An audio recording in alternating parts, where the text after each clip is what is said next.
Title: Sapiens, A Brief History of Humankind. A narrative summary, narrated in the voice of a reflective author, guiding the listener across the epic timeline of human history. Part 1: The Cognitive Revolution.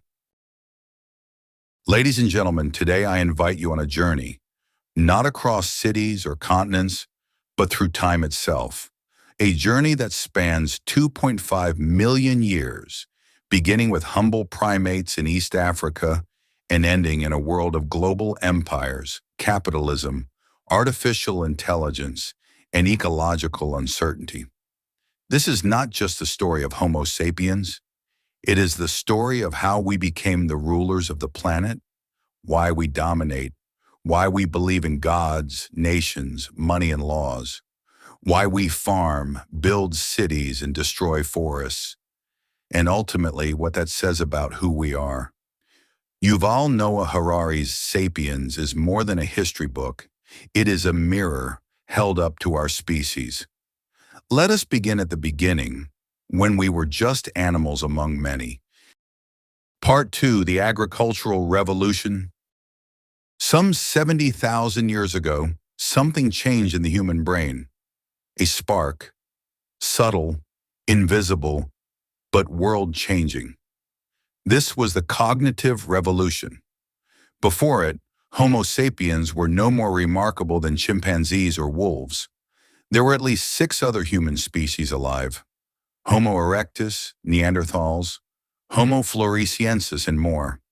But sapiens, wise man, had something new: imagination, the ability to think in fiction.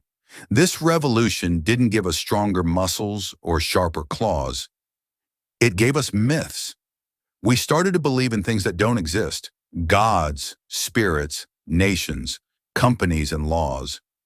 These are shared myths, and they allowed us to cooperate in large numbers, something no other species can do.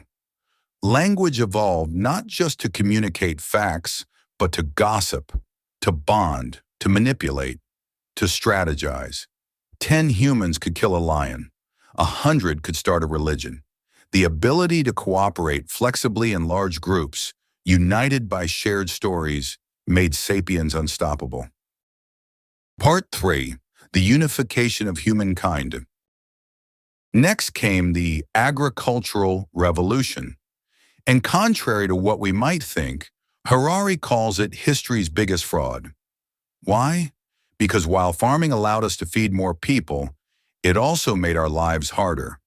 Hunter-gatherers had varied diets, worked fewer hours, and lived in closer harmony with nature. But once we settled to plant wheat and rice, we worked longer, faced disease, and endured hierarchy. Wheat domesticated us more than we domesticated it. From sunrise to sunset, we labored for it. Farming led to food surplus, which allowed populations to grow and cities to form. But cities brought kings, priests, and empires. Inequality became systemic. Slavery emerged. Patriarchy took root. Most humans were now peasants. Yet we told ourselves stories about divine order, social rank, justice, and believed them. Religion became powerful. Some gods were local, others were universal. Polytheism gave way to monotheism, and with it, a new idea: truth as a singular force, not a collection of traditions. Part 4: The Scientific Revolution. Despite divisions, humans began to unify, not through love, but through empires, money, and religion. Empires, from the Romans to the British, conquered, assimilated, and standardized cultures. Brutal? Yes, but they also spread law, trade, and knowledge. They forced people to think beyond tribes and villages. Money was perhaps the most universal language: gold, silver, and later paper, all based on collective belief. Even enemies could trust a coin. It was impartial, portable, and expandable, unlike religion or loyalty. Religion, meanwhile, offered meaning. Universal religions like Christianity, Islam, and Buddhism transcended ethnicity. They brought morality and social norms to vast populations, and sometimes they enabled tolerance. These forces, empire, money, religion, allowed billions of strangers to behave as one. Harari sees this as both a miracle and a tragedy. Cultures died, freedoms were lost, but humanity slowly became global. Part 5. Capitalism, Industry, and Modern Society. In the modern era, capitalism became the dominant religion. It values growth, innovation, and consumption. It rewards efficiency, not morality. Corporations replaced kings. The market replaced tradition. People moved to cities. Machines replaced muscle. Fossil fuels powered everything. For the first time, humans escaped the Malthusian trap. Food outpaced population. Medicine conquered plague.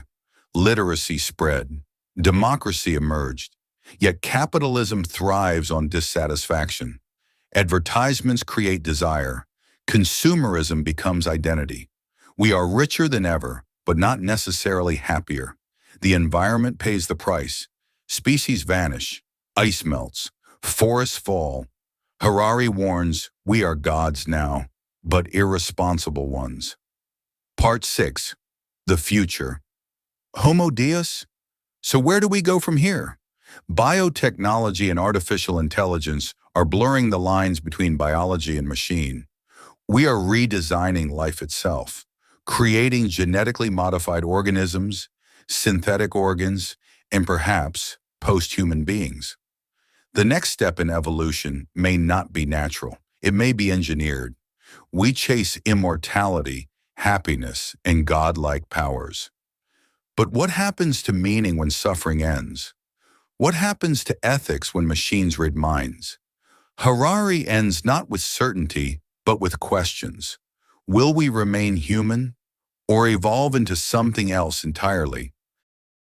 Sapiens is a book about questions. It doesn't glorify the past or predict the future. Instead, it urges us to look in the mirror and ask, what do we believe? Why do we believe it? And what kind of future do we want to create?